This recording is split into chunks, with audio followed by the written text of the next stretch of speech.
a beloved mother of 4 and high school teacher. All of her students loved her, every single one of them. Was a very special person. I always wanted to be more like her. Is found murdered, her body dumped miles from home. As I got closer, you could see the outline of the body. I've seen quite a few homicides, and this one was very brutal. It felt very personal. Investigators try to piece together a mysterious crime. Law enforcement believed there was a violent struggle within the bedroom.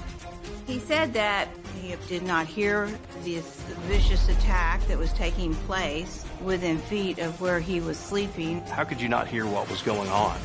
Until the case takes a jaw-dropping turn. He was crying. He was emotional and said that he had a gun to his head. And leads to a killer no one suspected.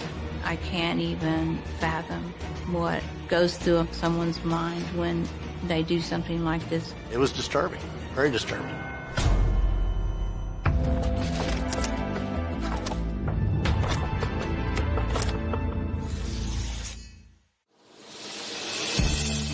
Olney, Texas, a tiny rural town with a proud history in aviation. Olney, Texas was the home of Air Tractor, crop dusting aircraft. They built them there. It's a very small town, very close-knit. Pretty much everybody knows everyone. It's an open-door community. Doors are unlocked. People are very welcoming. On a warm summer morning in 2019, a terrible discovery shakes residents to their core. The Young County Sheriff's Office received a call of a missing person, and the Olney Police Department was dispatched to the call. Just before 10 a.m., officers arrived to find homeowner Peter Allen and his 2 children, Kiara and Darian. Peter tells police he's worried something terrible has happened to his wife, 49-year-old high school teacher Manu Allen. Peter told me that his wife was missing and that he had found a large amount of blood in their bedroom. And Peter told me that his wife's vehicle was gone. Investigators head to the bedroom and are shocked at what they find. As I got to the hallway, we started seeing signs of blood on the walls, most notably what looked like a handprint. And as we started going into the bedroom, we noticed there was a large pool of blood at the end of the bed and the knife on the floor. One of the things we also noted in the bedroom is that there were no sheets on the bed, which seemed odd. There was blood splattered across the furniture, the mattress, the closet doors. And as we proceeded into the garage, you could clearly see drag marks. As we were in the kitchen, we did see what appeared to be a footprint. A picture started to develop that something very bad had happened. As forensics begin processing the scene, police notify the DA's office.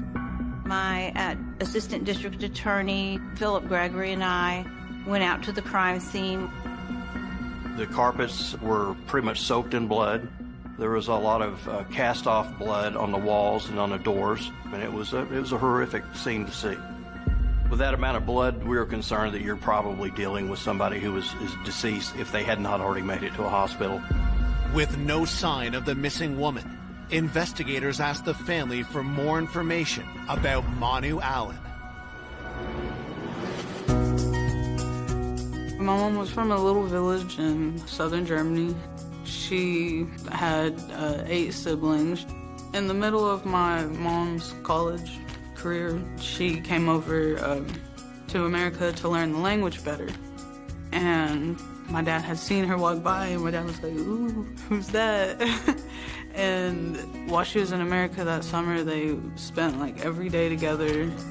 Manu married U.S. Army veteran Peter Allen in 1996, and soon after, the couple moved to Crowell, Texas. I came to know Peter and Manu when I was appointed police chief in Crowell, Texas, and Peter and I became good friends, and there was never no doubt that Peter and Manu loved each other very much. Manu and Peter eventually settled in the small town of Olney with their 4 children. My mom was a very supportive woman, but she was always pushing us to do our best. Manu was one of the most respected teachers at Olney High School, teaching English and German. All of her students loved her, every single one of them. And my mom, she'd always be one to joke with the kids. Even my friends, she would help them if they needed help with their homework after school. Now, the loving wife and mother has gone missing. Police asked Peter Allen the last time he saw Manu. The night before, he and his wife sat down on the couch, watched TV, and then he went to sleep on the couch and she retired to the bedroom to go to sleep. Peter claims that no one noticed any sign of trouble until the morning. So according to Mr. Allen, his daughter, Kiara, had woke up. I believe that she needed to get some laundry done. When the laundry room is through the parents' room, she noticed that there was some blood in the hallway area, and concerned about her mother, she went and woke up Mr. Allen on the couch. At that point, according to Mr. Allen went with her to investigate. He said that when he saw the knife, he drew the conclusion that she may have just been injured and cut. But clearly seeing the scene, a cut would not have produced the amount of blood, and it was very apparent that somebody was either severely injured or deceased. Peter tells officers that he and Kiara went to the local hospital to look for Manu. It did seem that it was out of place, the way that Peter went to the hospital first before calling law enforcement. There seemed to be a lack of emotion. He was very calm. So I pulled Officer Clark aside and I advised him, I said, we need to be very careful how we talk and handle Mr. Allen because he's potentially involved. Law enforcement believed there was a violent struggle within the bedroom. Mr. Allen was arguably within feet of the actual act occurring. There were 2 children that were inside the house too. And investigators were concerned that, hey, how could you not hear what was going on? Peter and his 2 children are brought to the police station for further questioning. Meanwhile, officers are dispatched to nearby parks and wooded areas to look for Manu's car, a white SUV. In the morning, a neighboring county deputy, Wilk, from Archer County arrived, and he knows the Allens. My oldest son, Wyatt, she was his teacher, and he thought the world of her. When I came through town on Main Street, I saw crime scene tape up around the Allens' house. And in Olney, you don't see crime scene tape up around houses that often. As a typical law enforcement officer, he says, hey, what can I do to help? I was asked to go out to Lake Cooper, look for a white SUV. I was given the license plate number, and when I pull into Lake Cooper and I go around to where the boat ramp is, I could see a white SUV on the other side of the lake where the dam is. So I got out, started looking at the vehicle, and activate my body-worn camera, take photos of the car, and I had noticed some brown smears on the car. And I thought, this looks like dried blood. So after I had photographed the car and the area around the car, I started looking around. So I took off walking towards the fence line. I looked to my left, and I could see a pile of clothes or blankets.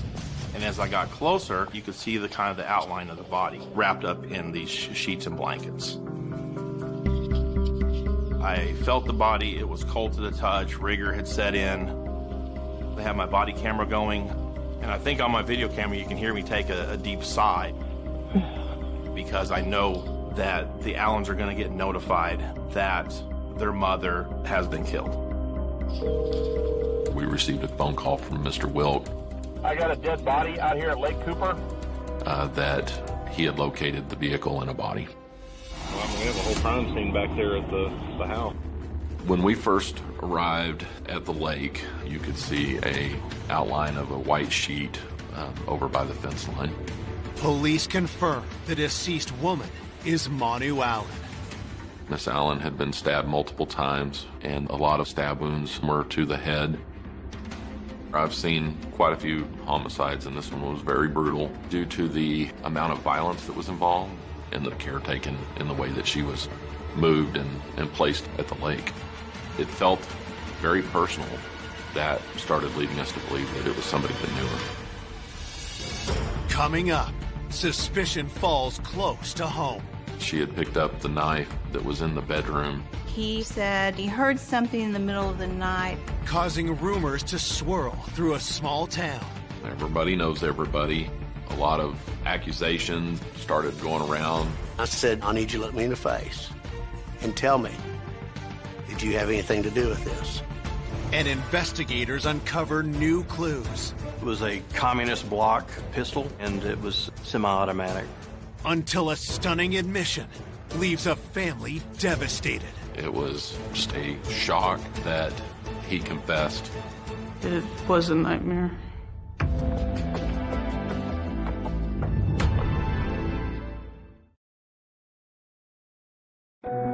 The body of missing teacher and mother of four, Manu Allen, has just been located at Lake Cooper, a recreational area a few miles from her home in Olney, Texas. I'd been to homicide scenes before, but when you find somebody that you knew and your kids knew, when I did go home and told my kids that, hey, I was your teacher that was killed, that was hard. Olney, Texas is the small community where you don't expect this sort of violence at all. There had not been a murder there in the last 10 years.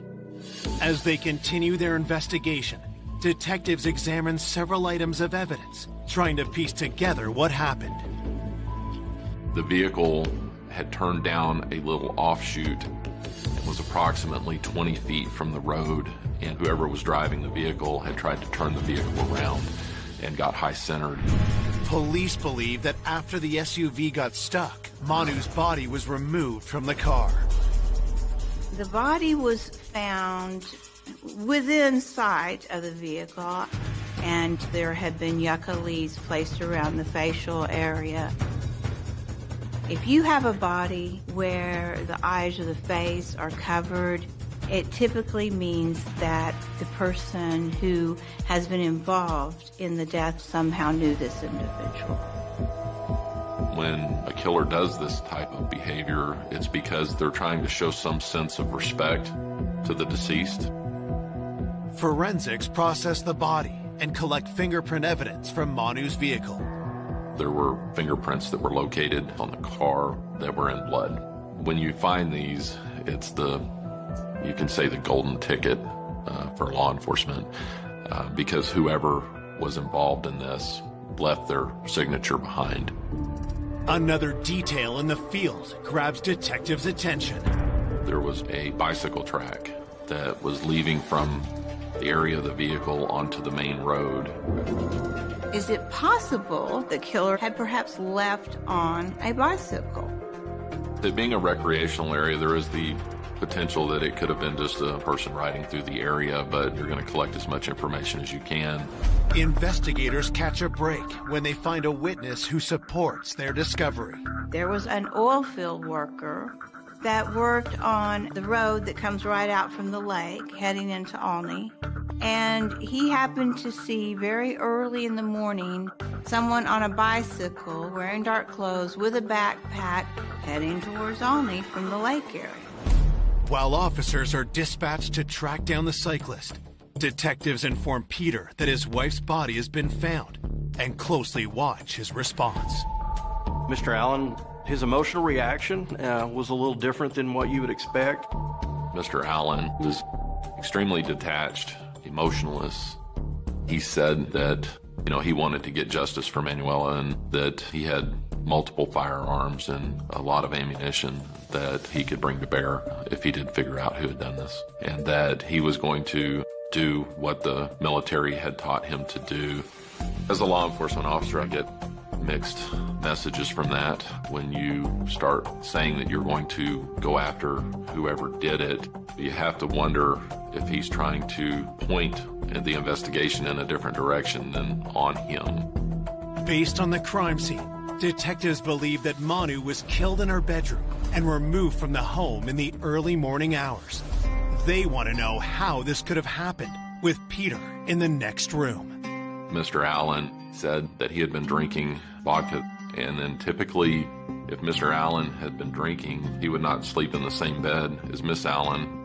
Mr. Allen said that it was common for him to sleep on the couch because he snored a lot. Peter claims the only time he woke up was around dawn when he thought he heard his wife's car starting. He heard it and he didn't think anything of it. Mr. Allen indicated that it's not his job to check on where she's going. And he apparently went back to sleep. Police want to know how he heard a car start, but not his wife being attacked just feet away. Obviously, there was a violent struggle within the bedroom, and Mr. Allen was within shouting distance, hearing distance of the struggle. Mr. Allen had talked about how the incident may have occurred and that struggles can be silent, and that might be a reason why he didn't hear what had happened. That's another cause for concern for law enforcement when you've got a suspect with a potential explanation for every possible fact. Wondering how the killer escaped in Manu's car, investigators ask where she kept her car keys. Mr. Allen, he indicated that those keys were not kept in the bedroom. They were kept in kind of a common area in the kitchen. When asked why anyone would want to kill his wife, Peter has a theory. During the interview with Mr. Allen, he had indicated that it was well known that he had a large gun collection, and he had spoken to a lot of people about it. Mr. Allen was concerned that someone was breaking into the home to steal his gun collection. Police are skeptical as they found no signs of forced entry and were not aware of any stolen items. Well, as a law enforcement officer, I felt that Mr. Allen might be trying to steer the investigation. He had been drinking vodka that day. He was feet away from where the murder had occurred. He was very concerned about things that, in my mind, would not be of importance from somebody that had just lost their wife. So that made him rise to the top as a potential suspect.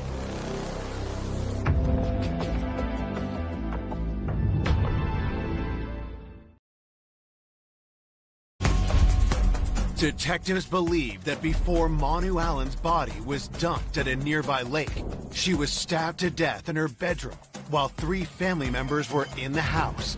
But her husband Peter insists he detected no sign of trouble. Peter Allen, Manu's husband, said that he did not hear this vicious attack that was taking place within feet of where he was sleeping on the couch. Skeptical of Peter's version of events, police want to speak with his children, Darian and Kiara, to see if they witnessed or heard anything. They start with his 15-year-old daughter, Kiara. She said she was out with her boyfriend and that her father let her in the door around 11:30 that evening. Her bedroom is where she went, which was right next door to her mother's room. She had put earbuds in her ears and had a phone call with a friend of hers and fell asleep with those in her ears. Kiara said that she never heard any screams or anything that alerted her that something bad was going on in the home. Kiara said she woke up that morning and she was trying to get to some clothing that she had washed, and the layout of the house would have required her to go through the master bedroom into the utility room, but the door was locked. And she said, Dad, the door's locked and I'm seeing blood over here. And that woke him up rather quickly. She said he asked her to go around to the other door in the garage and try to get in, but then when she did, she was met with just the scene of the blood in the bedroom and everything else. Kiara did walk through the bedroom and she did touch some items of evidence. She had picked up the knife that was in the bedroom to examine it. She said that she did not see any blood or anything on it. Of course, picking up any kind of evidence is concerning. It leaves her information on the knife. Investigators next interview Peter and Manu's 20-year-old son, Darian. He said that he arrived back at the house at about 11:45 and then just went up to his bedroom. He said, I was playing a video game pretty much the whole night through. So I had my headphones on. Darian said he had not heard anything other than he heard something in the middle of the night, but he just thought it was his father in the kitchen getting something. According to Darian, he didn't find that unusual, so turned his attention back to his game. There were 3 family members that were in the house. It was difficult for me personally to believe that they could not know that something serious is going on in a bedroom that's within 20 feet from you. I can't explain that. When you have all these people in the home when this occurred, you have to rule them out individually. Fingerprints and footprints can either rule people out or you can rule somebody in. And unfortunately, it's not like watching a crime TV show where the case is figured out in 15 minutes. It might take months to get returns on some of these items. Peter and Manu's other children, 21-year-old William and 18-year-old Melanie, arrive at the police station anxious for news about their mother. They wouldn't let us see my dad. Probably after like 5 hours of waiting, they finally let my dad in, and then my dad told us that they found her body. It was a nightmare. At the time of the murder, Melanie Allen, the older daughter, was actually at Six Flags that evening, and they never returned home that night. William Allen, the oldest son, was a student at Tarleton State University, and he was in Stephenville the whole time. Both William and Melanie insist they have no idea who would want their mother dead. I didn't think anyone would have a single thought about hurting my mom. You have to talk to the children naturally to see if they can give you any idea of other red flags or things that might have been going on in the home. Investigators were concerned about simmering unresolved conflict that may have led to a murder. But when the children were interviewed, none of them ever described seeing Mr. and Ms. Allen having any kind of a noteworthy fight. Police tell the Allen family that they're free to go, but they can't return home until forensics finish processing the house. The next day, there was a lot of evidence that was collected. The investigators took fingerprints, footprints, in addition to the handprints that were on the wall leading back towards the bedroom. Detectives zero in on an interesting detail. It appeared that the perpetrator had left the bedroom and had gone into the kitchen to specifically retrieve something because there were not that many footprints in that kitchen. And the footprints went straight to where the keys to the vehicle were kept. So whoever had done this knew where they kept the keys. 48 hours into the investigation, the autopsy report provides chilling new insights into Manu's last moments. The autopsy revealed that Manu Allen had sustained roughly 47 stab wounds, the majority of which were to her head. She did have some defensive wounds on her hands. However, it wasn't the stab wounds that proved fatal. She also had suffered strangulation, and a great deal of force had been used, so much so that portions of the neck had been broken. The autopsy report contains one final insight into the killer's brutality. They did find a post-mortem gunshot wound in her facial area. If you look at the totality of what happened with Miss Allen, the stabbings, the choking, and then finally the bullet, we knew we needed to get this suspect caught as soon as possible.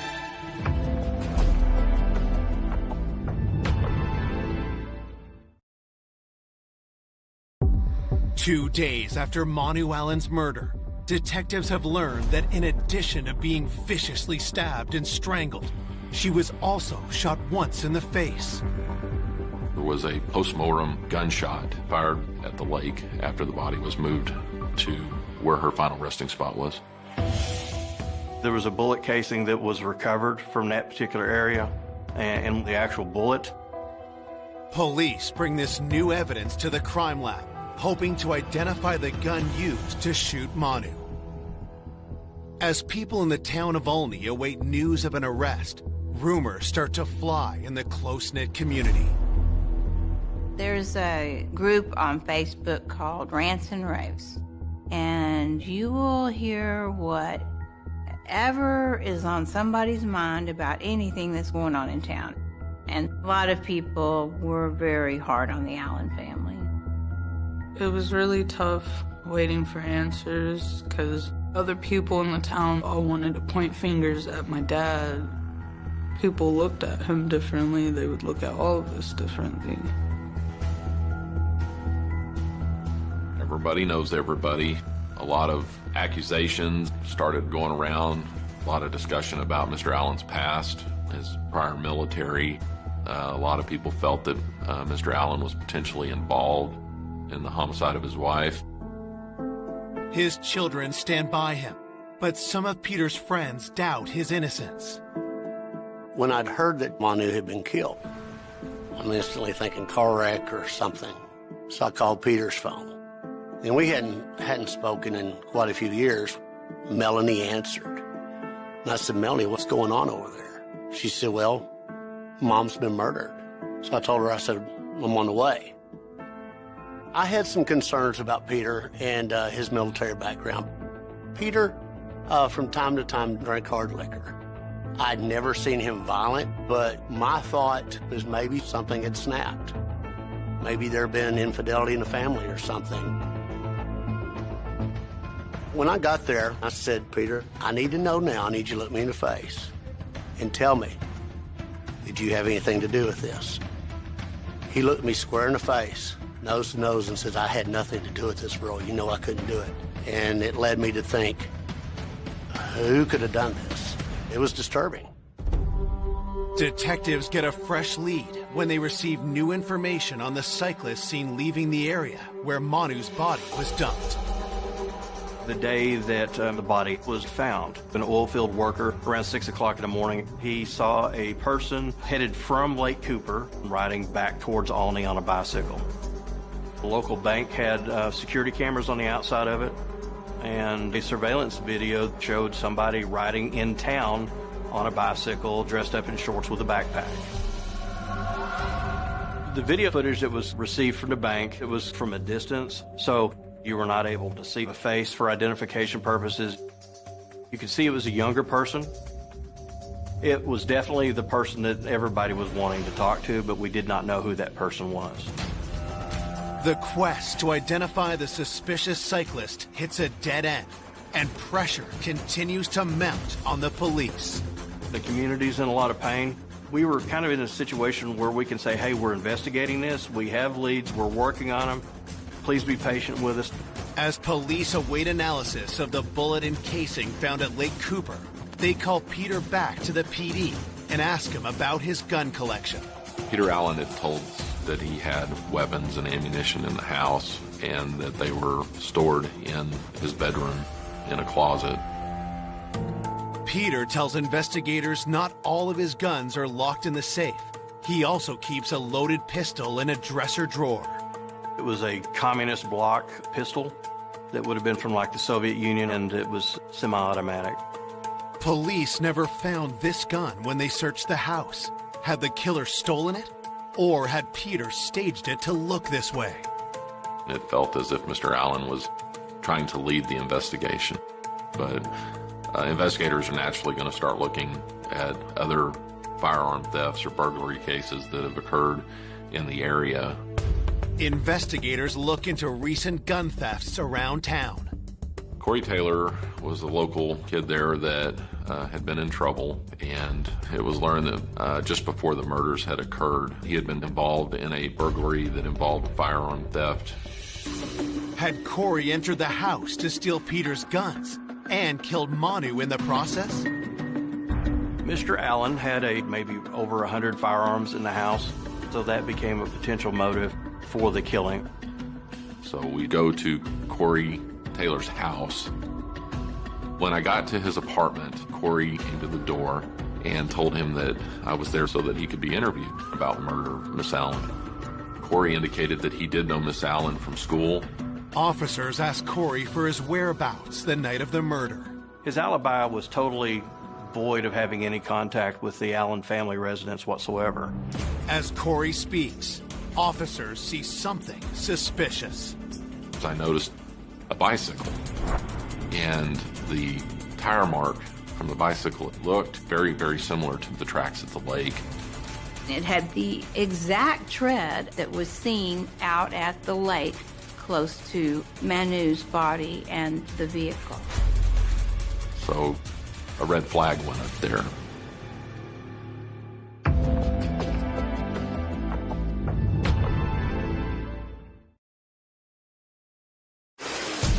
Detectives working the homicide of Manu Allen have noticed a suspicious bike in the apartment of 17-year-old Corey Taylor.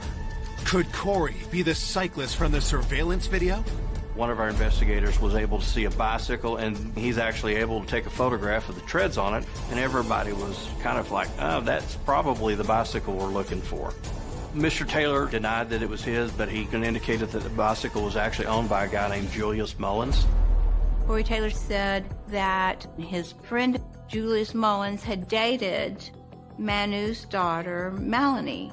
Detectives are curious if Corey is trying to deflect blame. They press Corey for more information about his friend, Julius Mullins. Julius was a running back for the Alny football team, and so as far as the community, he was known. Julius Mullins was well-liked by the other team members. He seemed to have some success on the field, but Julius Mullins did not always have the best home life. Julius didn't have a stable home. I know his relationship with his parents were strained. He had stayed with Corey Taylor some, as well as the high school gym, because the coaches had allowed him to stay there because he did not always have a place to stay. Police learned that Julius knew Manu from school and had dated her daughter, Melanie, for a year. He was a good person. My mom was extremely kind and accepting of Julius. She would help him with his homework. One time, he got kicked out of his house, and she let him even stay the night. Despite Manu's love and support, Julius's behavior had changed in recent months. Things just started going downhill. He just started doing worse and worse in school. He started getting in more fights with his parents. Him and I started getting in more fights. And I finally left him probably 6-7 months before what happened. Police bring Julius in for an interview and notice some alarming details. Julius Mullins had some cuts and scrapes on his arms and legs, which would be consistent with someone who had been out by Lake Cooper. There were a great deal of yucca and cactus plants, and you couldn't have gone through that field without getting scratched up by the shrubbery. Mullins had indicated that the night of the murder that he had went to a party with several other people. After the party, he said he went to Corey's apartment and crashed for the evening, but he had not seen Corey that night. So the alibi was pretty weak. Julius Mullins admitted that he owned the bike that was at Corey Taylor's home. The bike places Julius Mullins out at Lake Cooper where the body had been left because those tire tracks matched that bike perfectly. So with any murder investigation, the interviewers in these cases are going to press pretty hard to get to the information. Detectives asked Julius for more details about his alibi and the injuries on his arms and legs. As they're finding inconsistencies in the stories, they're going to start breaking these stories down and get him to eventually just tell the truth. He was crying. He was emotional. And Mullins finally admitted that he had killed Miss Allen. At that point, Mullins started giving the information that was pertinent and matched what we had found at the scene. Julius tells police he had gained entry to the Allen home through a faulty garage window. Mullins accessed the garage and went into the bedroom of Miss Allen. I believe Miss Allen was surprised when Mullins started the assault. He continued to assault her, and she fought for her life. Mullins stabbed her multiple times and then eventually choked her to death. He then took the sheets off the bed, wrapped her up so that he could move her. Police believe Julius then found Peter's Soviet-made pistol in the dresser drawer and headed to the kitchen to grab Manu's car keys. He then drug her through the laundry room, through the garage, through the backyard, out to the alley, and loaded Miss Allen into the car. He loaded his bicycle into the car with him, and he drove her to the lake. Julius planned to hide the body far from the road, but the vehicle got stuck on the rough terrain. So he put together a hasty plan and pulled her out and drug her to a fence. He then took the gun and fired one shot, hitting her in the face to ensure that she was dead. And then he took his bike and he fled the scene. It was a sigh of relief in some respects that he confessed. Mullins did indicate that he was still in love with Melanie and was upset about that. We asked him why he would want to kill the woman he loves' mother, and Mullins said that he had a gun to his head. According to Mullins, on the evening before the murders had occurred, he said that he had gone to Allsup's and had run into Peter Allen in the store, and Peter had him come outside into Peter's car, and Peter had pulled a gun on him and pressed it to his chest and told him to kill Miss Allen, and that if he did not do it, that his whole family would be killed. He said that was the reason for committing the murder.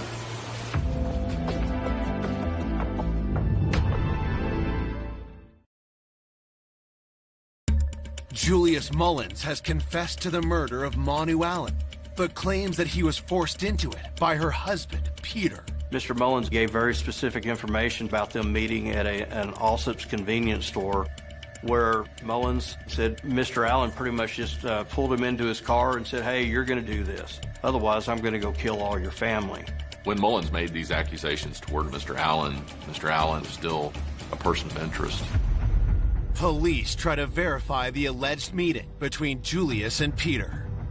We were able to secure the phone records of Julius Mullins back to the day that Mr. Allen supposedly threatened Julius into murdering his wife, and were able to determine that Mr. Mullins' phone was nowhere near that Allsup's location at any time that day.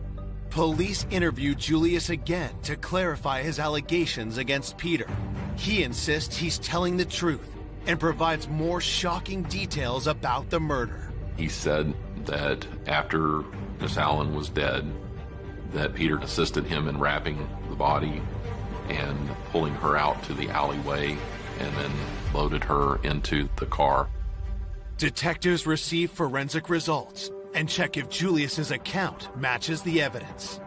There were some bloody handprints and some fingerprints, and they had footprints that they had sent to the crime lab, and they were eventually identified. Forensic testing determined 2 people had left footprints in the kitchen. One set was left by Julius. Julius had been in the home frequently when he was dating Melanie, and the footprints went straight to where the keys to the vehicle were kept in the kitchen, and Julius would know that. Investigators wonder if the other prints belong to Peter, but the results show otherwise. Kiara left footprints, but she said that she had stepped in the blood, so that lined up with what she had said had occurred. The crime lab also determines fingerprints left in Manu's blood in the house and on her car belong to one person. Sure enough, they belong to Julius Mullins. We were able to rule Peter Allen out. The things that Mullins attempted to implicate Peter in, the physical evidence did not support that. The cell phone data did not support that. The results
were confirmation that Mr. Allen had nothing to do with this. AB Mark?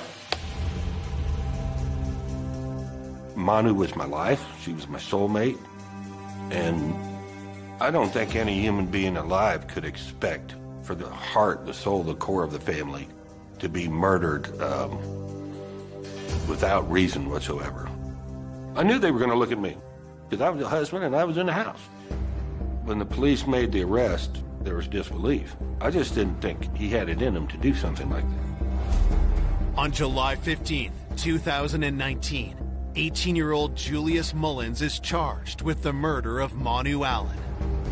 My daughter Melanie dated him, and Julius would come over. My wife was very kind to Julius, but we were both nice to him. I was not worried about Julius at all while they were dating. He seemed more like a pleasant young man. With Julius in custody, police find Peter's stolen pistol at the home of Corey Taylor. They did investigate Corey Taylor, but he was ruled out. No fingerprints, no footprints, no DNA, nothing. The sole perpetrator of the crime was Julius Mullins. Police believe the knife found at the scene may have been dropped by Julius, but forensic analysis found it was not used in the murder. Staff at the school had found Mullins' backpack with a knife that was eventually determined to have been involved in the murder of Miss Allen. Tragically, no one in the house heard Julius's vicious attack on Manu. Here I put earbuds in her ears and fell asleep with those in her ears. Darian was upstairs playing video games with a headset on, and then Mr. Allen had consumed alcohol, and that might have contributed to him sleeping heavier than normal.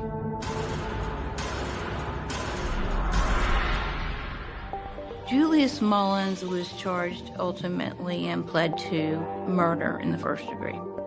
And he also pled to the abuse of a corpse. Julius receives a 55-year prison sentence. I can't even fathom what goes through someone's mind when they do something like this, especially to someone who has been so kind to them. I was totally shocked that it was a person that had been trusted in their home. It was a person that Manu had assisted with tutoring and personal family issues that were going on with him. Was robbery the motive? Was revenge the motive? I don't think we'll ever know unless Mullins decides to tell us why he did what he did. The only thing I can think of is he felt that if he killed Melanie's mother, that it would break her heart. A twisted revenge is the only thing I can think of. It tore me apart, and my dad was, of course, completely torn apart. You know, they were supposed to spend the rest of their lives together. I love to smile, I love to laugh, I love to make jokes, but I haven't laughed or smiled like I did with her since it happened. There are generally two types of love. The one type is where you've been with somebody for a very long time, so you got that deep love. And then you got the other kind of love, which is the infatuation type love. And I had both of those for my wife. There is no such thing as moving on from it. I'm making progress, and my kids are making progress, but I'll never move on. That day would be stuck in my head till the day I die. I wanted to grow up to be just like my mom, because I saw that she was a strong, kind woman that helped everyone she could, and she was nice to everyone, no matter who they were. I miss how she was always pushing me to do my best. I really miss her support.